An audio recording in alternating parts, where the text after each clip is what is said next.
¿cómo estás? Gracias por escuchar. ¿Qué tal, Fernanda? Mi nombre es Fernanda Familiar. Arrancamos este periodismo de vida haciendo un recuento de las situaciones que han cambiado en México en tan solo 60 días que lleva en funciones el nuevo gobierno del presidente Andrés Manuel López Obrador.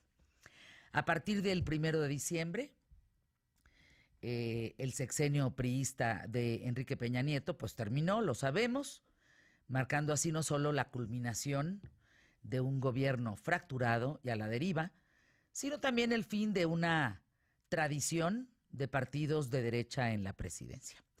Con la llegada de Andrés Manuel López Obrador, el Poder Ejecutivo, evidentemente después de 18 años de intentarlo, pues surge también una marcada división social entre los habitantes de México que apoyan al nuevo presidente y los que no aprueban sus políticas y declaraciones.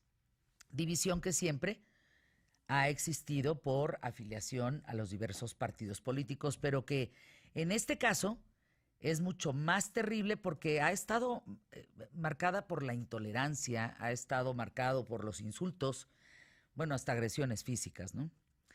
En su campaña electoral todos los candidatos prometieron pues poco menos que la luna y las estrellas, ya no sabían qué más prometer.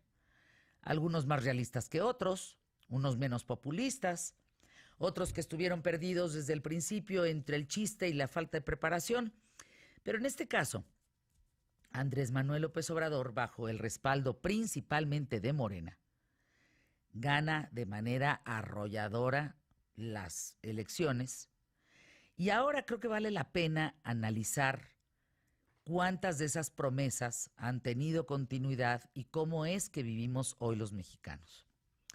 Aunque parezca una exageración, a escasos 60 días de este nuevo sexenio, pues ya hay diversos cambios que se notan en materia política, pero sobre todo en materia social y económica.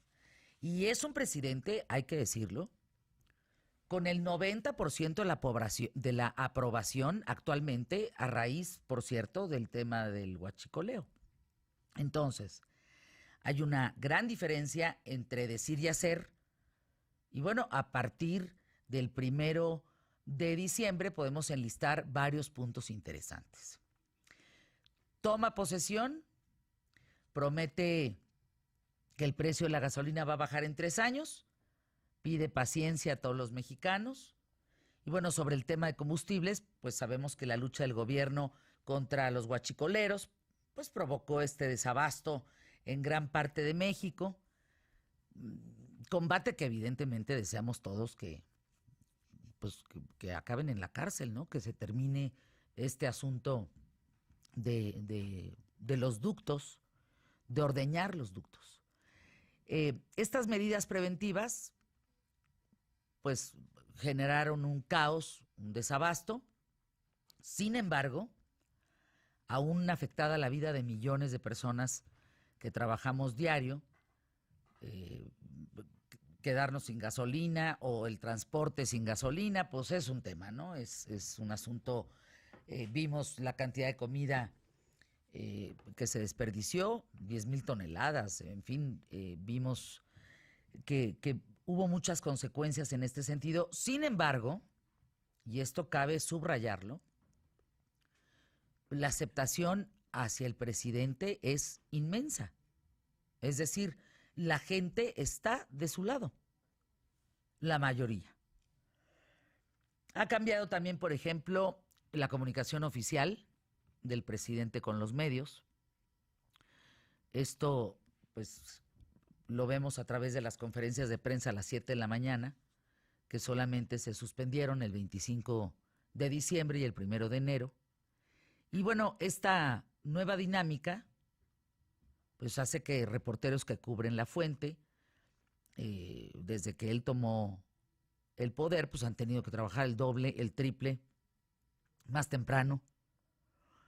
Pero pues ahí están, cubriendo al pie del cañón esos espacios en donde parece se puede preguntar todo.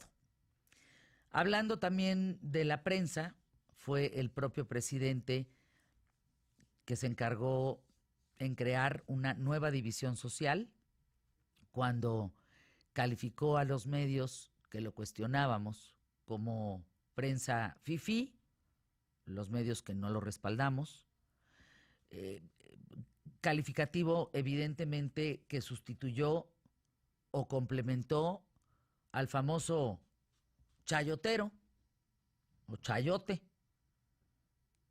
porque pues para los seguidores del presidente es impensable que existan periodistas pagados por su gobierno para favorecerlo, ¿no? Un punto notorio de un antes y un después del 1 de diciembre ha sido el reacomodo en las dependencias federales. Muchas veces los casos han terminado en el despido masivo de empleados, generando evidentemente una gran intranquilidad en la burocracia mexicana. Pero, insisto, la mayor parte de las personas están de acuerdo con esto. Con los despidos, con el huachicoleo. Es un presidente que, pues parece que esta política de gobierno de austeridad, pues ha sido recibida en un sector con reserva, ¿no? Evidentemente, pero en otro lo aplauden. Pero por supuesto que lo aplauden. El salario mínimo se incrementó 16%, pero a la par miles de personas, si no es que millones, se quedaron sin fuentes de trabajo, o como empleados, o como pequeños empresarios, o como pues han tenido que cerrar los locales. Por ejemplo, proveedores, contratistas del sexenio pasado, pues no han podido cobrar. Tienen cheques detenidos en todas las dependencias gubernamentales hasta que no se revise, pues, por qué se les debe eso. Empresas están pasando aceite en ese sentido. Conozco varios empresarios que en términos, por ejemplo, de publicidad o en términos de campañas o de asesoría o de venta de, no sé, artículos promocionales, en fin, no han logrado cobrar absolutamente nada. Nada. Y para ellos está siendo insostenible.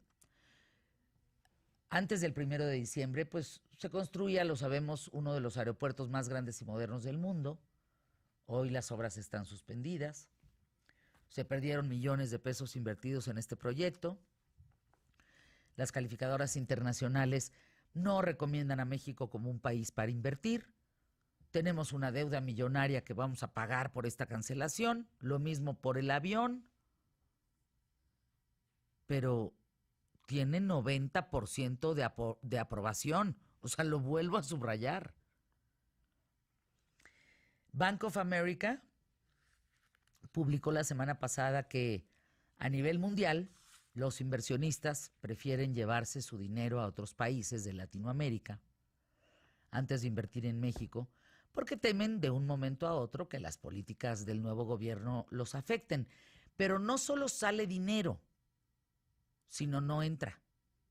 Es decir, aquellos empresarios mexicanos que tienen empresas mexicanas en otras partes del mundo, hay marcas muy importantes que tienen muchas empresas en otras partes del mundo, la ganancia de esas empresas no la están invirtiendo en México.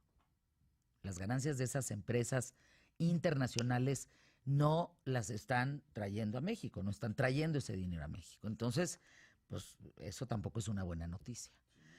Algunos empresarios mexicanos pues prefieren invertir en otros países, o por ejemplo, muchos de los empresarios importantes se están llevando ese dinero, ese que ganan en sus empresas en el extranjero, en lugar de invertirlo en su país, México, se lo están llevando muchos a Brasil.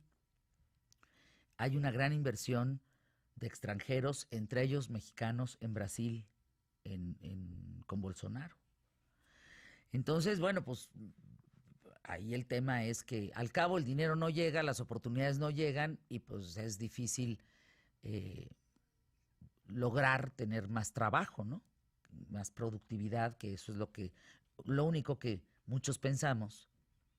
Quizá ese 10% de que no estamos de acuerdo, en que pues si no, ¿cómo sacas a la gente de la pobreza, no? Y uno de los factores importantes que en toda economía es precisamente la generación de empleos. Para poder crecer hay que generar empleos, y si no hay industrias nuevas que generen esos empleos, pues hay un estancamiento. Ahora, también hay empresarios, y hoy vamos a hablar con uno de ellos, que sí le apuesta a México, ¿eh? Y que se le está rifando absolutamente con todo en México. Raúl Beiruti, de Gin Group. Raúl ya no lo platicará, pero Raúl maneja más de 120,000, 140,000 empleados. Entonces, bueno, pues allá hay un tema que me parece Claro. también digno de rescatarse. No solo comentar los que se van, no, pues hablar de los que se quedan y se le están rifando, ¿no? Por otro lado, México, pues está el tema de la Guardia Nacional que pretende militarizar al país. Y pese a la recomendación de organismos internacionales que temen por los derechos humanos, vuelvo a subrayar, cuando pues uno podrá decir misa, ¿no? Pero si el 90% de un presidente es de aprobación a los 60 días, pues imagínate, es altísimo, Sí, totalmente. altísimo. Que no lo tenía ni Salinas ni Cedillo, Nunca. ni Fox todavía en su momento. O sea, hay cosas inéditas. La cantidad de votos con los que llegó, la manera en que arrasó en todo el país, menos en 3 estados de la República Mexicana, ¿no? El resto es Morena. Cómo arrasa en el Congreso, arrasa y arrasa con los números del 90% de aprobación. Entonces, luego uno piensa, bueno, yo que me estoy quejando todo el día, pues a lo mejor soy del sector de ese 10, ¿no? Que pues no, De esa minoría. de esa minoría.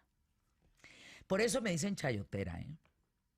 Que yo les digo, a mí el chayote me gusta con un poquito de queso nada más, al horno, derretido, básicamente. Pero en fin, la Confederación Patronal de la República Mexicana, Coparmex, declaró que reprueba los primeros 50 días del gobierno de Andrés Manuel López Obrador debido a decisiones como esto, la cancelación de Texcoco, del aeropuerto, el nombramiento de un fiscal sin duda a modo, Hertz Manero. Y bueno, ante este panorama, vale la pena preguntarnos quiénes están a favor y quiénes estamos en contra, qué otras cosas pueden cambiar en los próximos meses, qué tipo de futuro nos espera, reflexionar si hoy tenemos la misma calidad de vida que antes del 1 de diciembre, o a lo mejor es muy pronto para el resultado. Si nos rinde igual el dinero, si aún tenemos los mismos planes, si México va por el camino correcto. Independientemente, insisto, de lo que uno puede pensar, se entiende entonces que no somos mayoría. Entonces, aquellos con todas estas medidas tomadas piensan que es correcto. Entonces los organismos internacionales, los bancos, las calificadoras y uno que otro loco, pues andamos perdidos por ahí en el tema, pero los demás aplauden y están satisfechos con el tema, ¿no? Sin duda. Entonces, bueno, pues es de lo que vamos a platicar hoy con un empresario que yo admiro enormemente, Raúl Beiruti. Lo quiero, lo respeto. Es un hombre que se la rifa en México y por México. Y él, digo, más allá del crecimiento que ha tenido a nivel internacional, porque ya llegó a Estados Unidos y hay un panorama muy interesante, él se la va a jugar por México. Entonces, hay que ver el que ve, cómo lo ve, en qué tenemos que poner atención, en fin. ¿Te parece? Me parece y vale la pena conocer justamente la visión de un empresario tan exitoso que nos diga cómo ve él el panorama en México, porque al final de cuentas, pues, al momento en el que él tiene que tomar decisiones importantes, pues tiene que tomar también en cuenta muchos factores y es un análisis interesante.